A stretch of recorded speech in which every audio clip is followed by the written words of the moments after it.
The sea is his sea. The storm is his storm. The trial is his trial. The cross was not an accident. It was not a plan B. It was the highest revelation of God to humanity.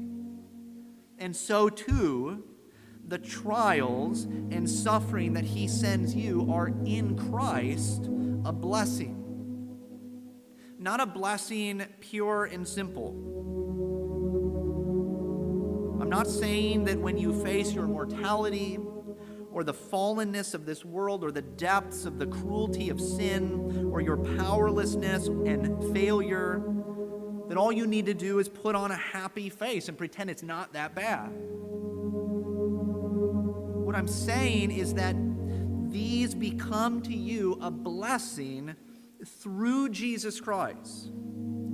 In him, through him, they become a painful gift. They become a heavy and a hard grace. Because it's in the midst of the sea that you learn to trust Christ more.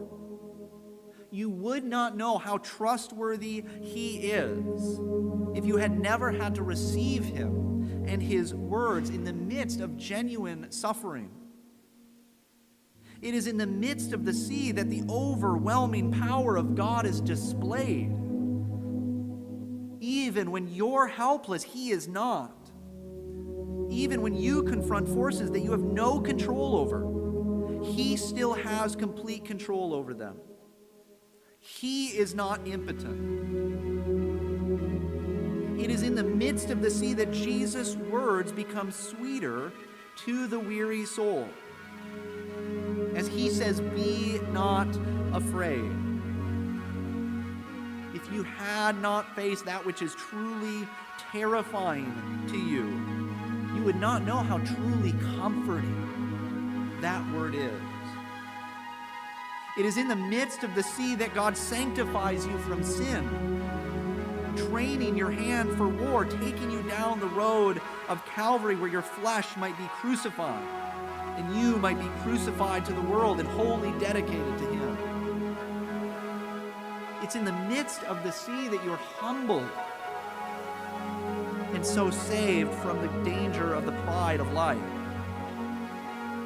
It's in the midst of the sea where you learn greater boldness, because you know that if Jesus Christ keeps you and preserves you at the hardest times of your life, then you can face whatever the world throws at you. You can resist whatever the devil uses to destroy you. Yahweh, the great I Am, is with you. Who can be against you? The Lord fights for you. You need only be still. It's in the midst of the sea that you become an encouragement to the people of God as they see your faith and your preservation, as they see you weary and broken down, but not ultimately destroyed. You become a comfort to those who need comfort in their hour of need. You become an example that many take courage from, a life raft for many who might have otherwise drowned in the troubled waters that they face. And it's from the midst of the sea that God warns the enemies of his people of his terrible might and power.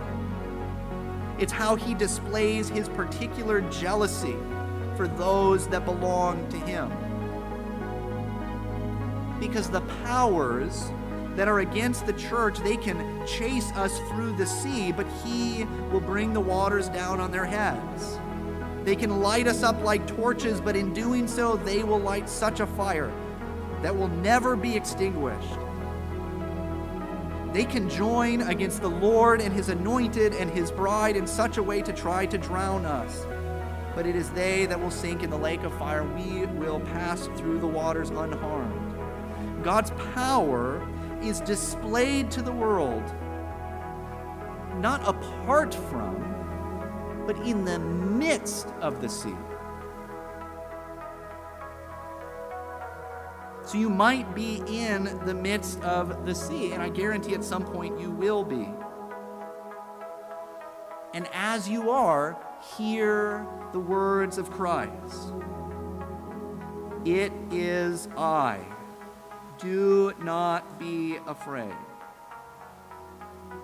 The one who walks on the water, the one who makes a way in the midst of the sea. He will preserve you. You need only to trust in him.